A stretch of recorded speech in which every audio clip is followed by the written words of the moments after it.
Hi there, everybody. Thank you very much for tuning in. It's been a couple of weeks. I know, I think I did something a couple of weeks ago, but last week I was away fishing and I caught some amazing carp, the biggest being 21.5 pound. I got away and I just escaped and I just, had some time, just me on the lakeside, just fishing, and I cleared my head, but I'm back now. And today, got a great show for you. I have the wonderful Bayo Igoh. Now then, I've been very skeptical of business coaches, life coaches, sales coaches, and things like that. But Bayo of Bigoh Coaching is my own coach. So I'm going to introduce Bigoh now. Hi, Bigoh. How are you? Good afternoon, Arwin. How are you? Yeah, I'm good, thank you. I'm really good. Now, as you might know, Bayo, sorry, I'll get it right. It's Bayo, seamless. It's absolutely seamless. Professional in this studio of the Time Lord. Yeah, brilliant. But I, as you know, have not had a business coach ever. I've been so skeptical of them. But I've dared to allow you to become my own business coach. So what I want to ask you, first of all, what is a business coach in summary for you? What do you do for people? So I'm going to answer your question as you've given it. What does a business coach do? A business coach supports individuals who run, who own, manage a business to do it well, to do it properly, based on their vision or their values, and in some instances to grow, to make profit, to be profitable. So that's what a business coach can do for a business owner.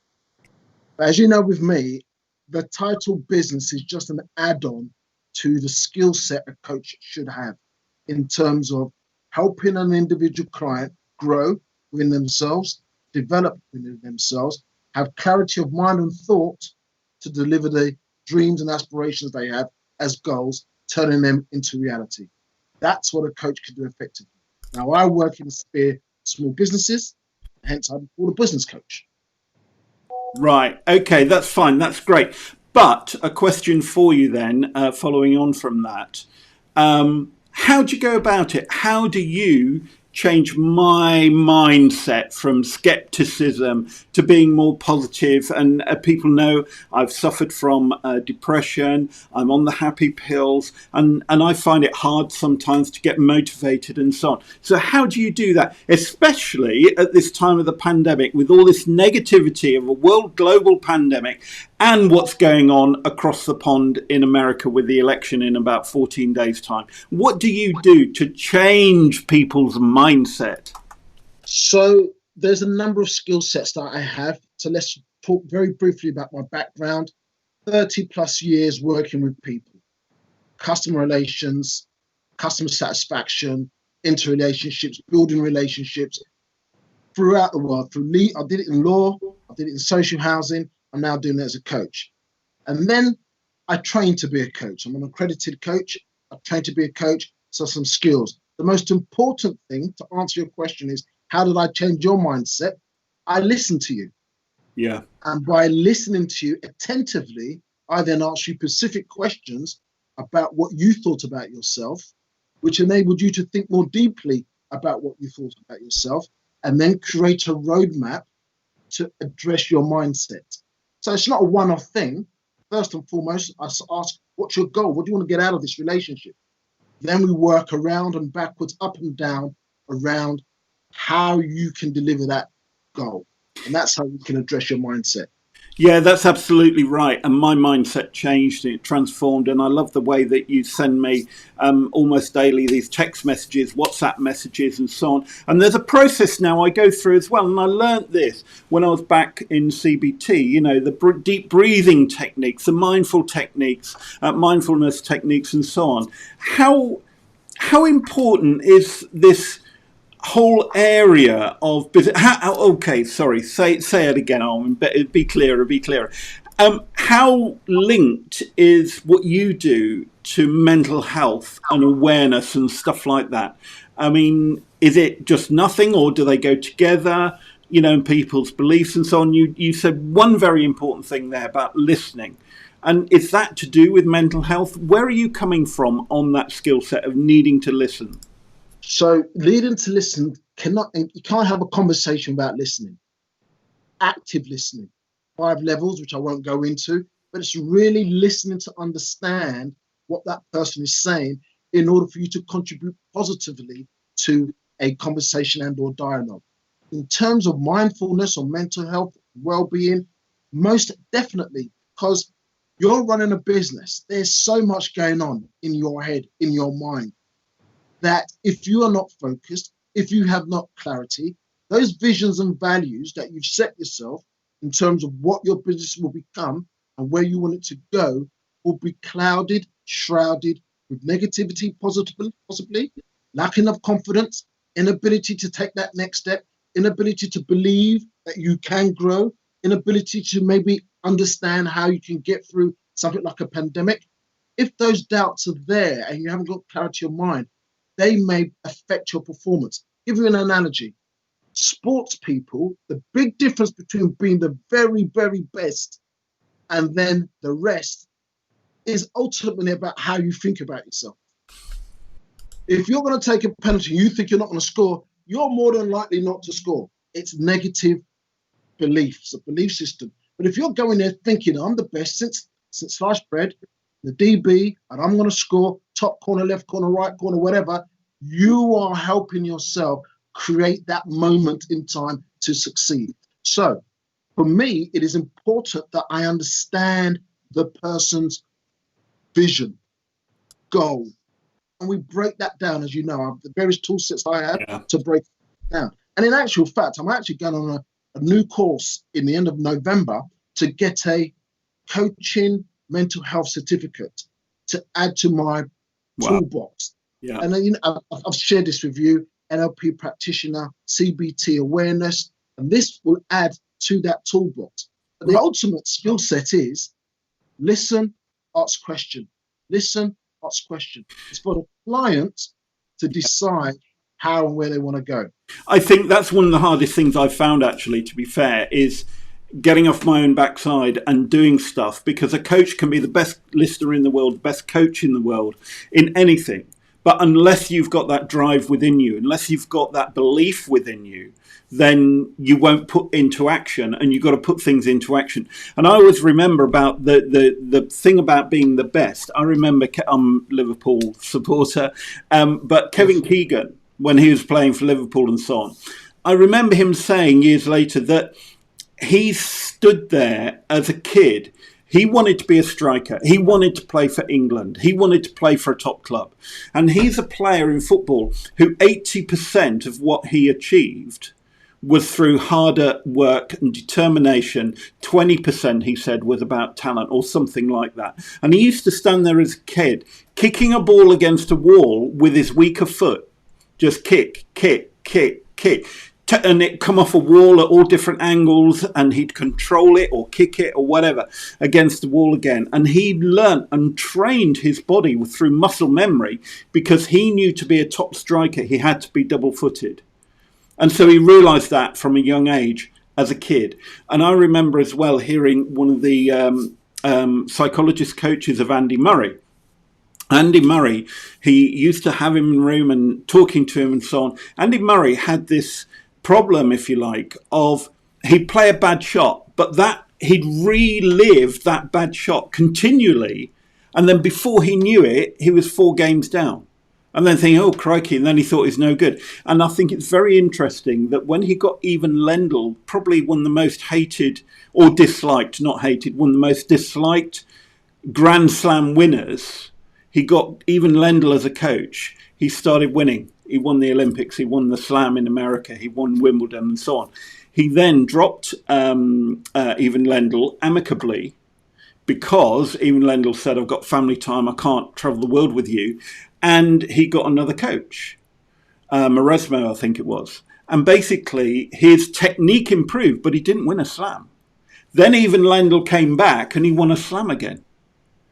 You know, I think that business coaching is like sports coaching in many ways, that you've got to have the right person to drill it into you, to make you take action, to make you understand, make you believe. And that's what you do, Bayo, and that's what you've done for me. So you're going to say something. It's aspects of all the above. In fact, coaching came through, I forget the name and I should know him, but essentially watching how tennis players played, watching how their coaches coached them. If you told someone what to do, they're invariably going to do it, but it might not be what they want to do.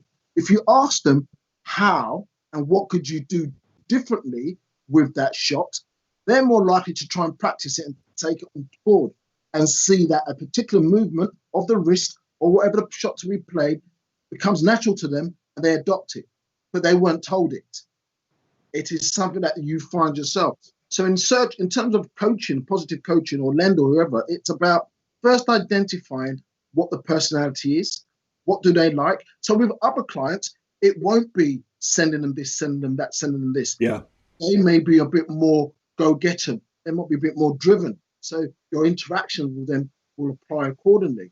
I remember the courses, sessions with you. It's about first understanding what you thought you were not doing well, Yeah. and then for you to work out why are you thinking that? Where's that come from? But actually, we have a reserve of doing great things, but we don't go to use them, and that's our muscle memory. Those great things Yes. are our muscle memory. We pull them out the tank, then we can apply them. It's back to what you're saying. In that moment of taking that penalty, in that moment of repeating yourself, that's when you get more confidence built and an idea of where you're going in terms of your direction. Let me just read you a quote from Mary Angelou. Do the best you can until you know better. Then when you know better, do better. You can't get there until you try to get there. And once you've learned all the tricks of the trade on getting there, you're a bit better than where you were before. You apply that and move forward. Start again. Apply it and move forward. Apply it and move forward. And then it's about marginal gains, particularly in business, I think in life. It's incremental steps. Transformational change takes time. Some people think it can happen overnight. It doesn't. The pandemic is an example of that, where you have been asked to do certain things, but one has to ask the question, were they incremental? Can they be incremental? Can they be done differently? And that's what I try to do with my clients, is to work out what will be the best steps for them to take in order to get that goal. Yeah, yeah. Okay, here's a question for you then. I remember Simon Cowell saying, we all know Simon Cowell, he's loathed and hated and loved and admired. I actually admire him, to be honest with you. But he always wanted to be a racing driver. And he realised one day he wasn't good enough to do it. So he thought, I've got to do something else. At what point does a business coach step in and say, have you thought about doing something else? Have you thought about a different skill set? Your business, this isn't for you or something? Or do you say that? Or do you take people on a journey of self-discovery? How do you cope with that sort of aspect of life with your clients? It is a journey of self-discovery. You got to remember that the figures don't lie. Yeah. And there are going to be aspects of the coaching where we need to look at the figures, look at the numbers. Where's your business plan? What was your set goal? What's your rate of investment versus your rate of return? How have you set yourself up? And those figures don't lie. So what you then ask is, and if you think about what's happening over the last 6 months, people pivot, people collaborate, people join partnerships, people do something slightly different, but takes on board their skill set, takes on board their strengths. So I won't say, Arwin, I think you should change what you're doing. What I will say to Arwin is, so Arwin, looking at where we are, tell me how you are going to proceed moving forward in the next year, 2 years, 3 years, 5, based on your cash flow, based on your results. And you will have to say to yourself, well, not very far or further. And then we can work out what then can you do to improve your lot. Because it's about growth. It's about improving your lot. Businesses that stand still invariably disappear. Yes. Businesses that are still here today, tomorrow, are those that grow. And individual growth is different. As I talked about marginal gains, 1%, 2%, 5%, 10, depending on what your visions are. I was talking to a client today, and he said, when I started my business, my bank manager said, so what's your vision? And he said, I want my business to at least sustain my lifestyle, but I know my partner wants our business to go global. Right. So those are two different goals, not impossible, but you then need to work out, are they the right two people to be reading that shit? Because at some point, owner A might say, my goals have been met. Owner B said, but I want to go global. Then they either work together or separate in order for them to move forward. So it is about your goal, what your resources to deliver it, and obviously the options available. And that's a very simple growth model. And behind that is the detail around the numbers, around 5 strategies to grow your business, around what's leadership, what's collaboration, how do you pivot, how do you market, how do you network. All those factors come into play dependent on where you feel you are with your business and where you want it to go. And then there are other networks as well. Your accountant will tell you definitely if things aren't going well. Your bank manager, your partner, your children, your customers, they all play a role in telling you where your business is. Yeah. Okay. Well, that is absolutely brilliant, Bayo. Thank you so much for coming on my show. There's so much food for thought there. Thank you for being my business coach. Thank you for being patient with me as the Time Lord. And you know I can be very impatient. And that was a brilliant session. And I know there's so much more we can talk about and discuss, maybe on another show another time. And if you guys want to know any more about coaching, go and find a coach. You've seen Bayo's name on the screen, Bigoh Coaching. Get in touch with him. You know, this isn't a sales pitch, this show, but he could be a good place to start for you. It's been a revelation to me. I've spoken to lots of other business coaches and so on, and it is the flavor of the moment, the flavor of the month. And you've got to find somebody that you're comfortable with, somebody with knowledge. And basically, I'm with Bayo. So that's all from me, the Time Lord. Live long and prosper. May the force be with you. The outro is now going to play, and see you next time. Take care. Cheers. Bye.